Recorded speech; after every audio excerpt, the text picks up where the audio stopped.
Thus, the global or international free trade has done more harm than good. Hi, my name is MGS Migabon, a BSN major in science student, and for today, we will tackle about how OFWs contribute to the Philippine economy. The biggest contributor to the Philippines' GDP and its biggest export is its people, particularly its overseas workers. OFW remittances are bigger than the export value of any traditional export product sectors such as electronic products, electrical machinery, agricultural products, vehicle parts, and precious metals.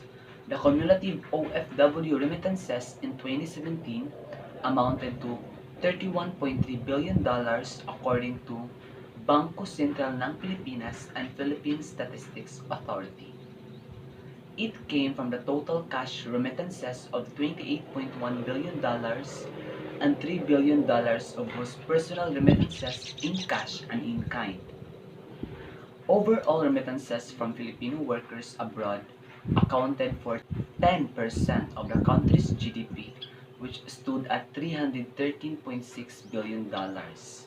In 2017, based on World Bank data, the World Bank also considers the cash remittances of OFWs as a key factor for the Philippines' economic resilience amid the recession and economic crisis that haunted many countries in the past. The cash sent to the Philippines by OFWs allowed the country to withstand the crisis remittance statistics of OFWs abroad. 69% of OFWs remit money to their relatives through banks. The rest prefer to do it through their own agencies, door-to-door delivery service, or co-workers or friends vacationing in the Philippines. The Philippine Statistics Authority came up with a 2017 survey on overseas Filipinos showing the remittances of overseas Filipinos.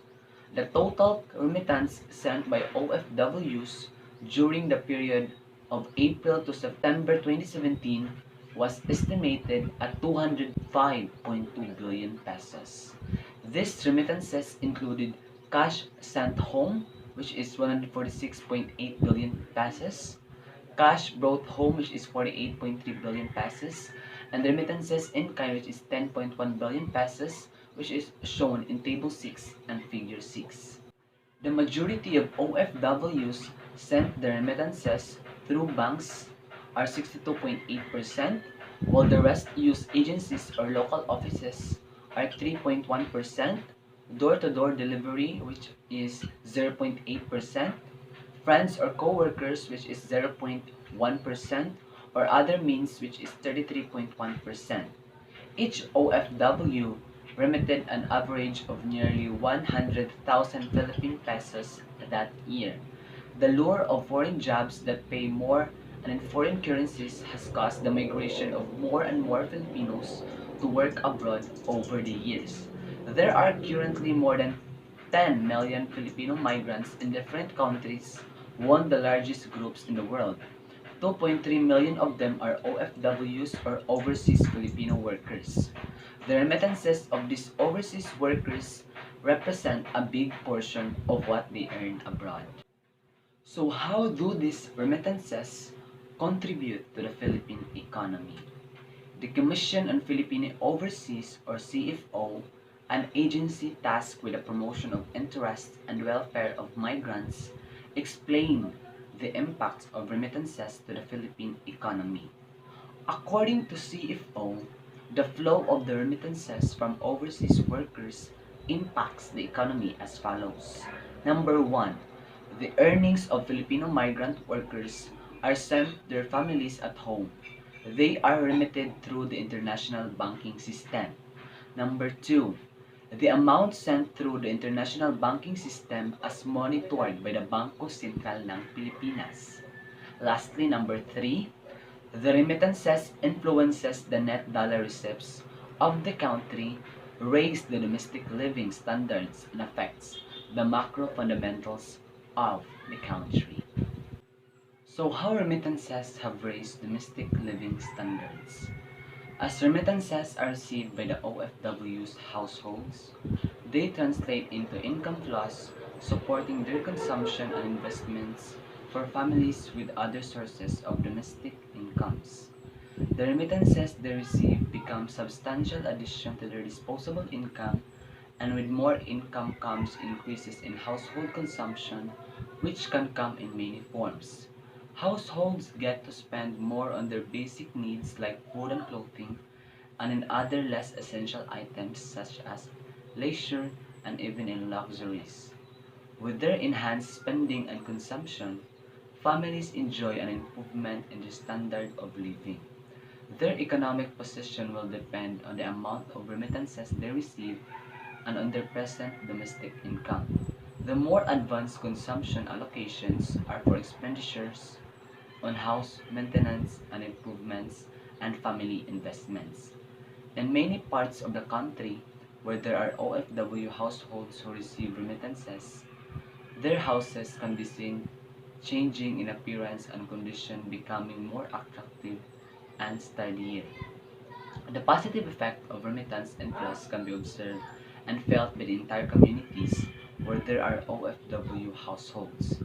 The sustained income flows to these households produce brisk business activities in shopping centers across the country. Since OFWs come from the country's different sectors and regions, the improved standards of living can be seen in cities, provinces, and far-flung areas and towns. So the effect on the country's macro fundamentals. As has been described earlier, the increase in remittances produced a favorable effect on the Philippines' balance of payments. The stable flow of remittances increases the country's capability to import more goods and services. The country is also put in a more comfortable position to service its external obligation and debts. With the increase of remittances and other earnings from exports in the past 17 years, the concern with balance of payments and perennial deficits has turned into a surplus situation, helping Filipino families support education and growth, which further improves the country. Filipinos consider children's education as one of the most important needs of their family after the household's basic needs are served. Education is their next top priority. OFWs and their families see to it that the schooling of the children in the household is financed and sustained until the children's graduation in the highest level of education. They believe that it is the key to achieving a better future for the next generation. The parents and adults strive to provide the children through education what they may not have achieved themselves. They want to raise the standard of living of future generation of children and their families. It is not just the family's top concern, but the government's as well. Both sectors consider it their responsibility to provide the children and the youth the vital work of providing the right kind of education and training. Education is deemed important in raising the moral, social, and economic standards of individuals.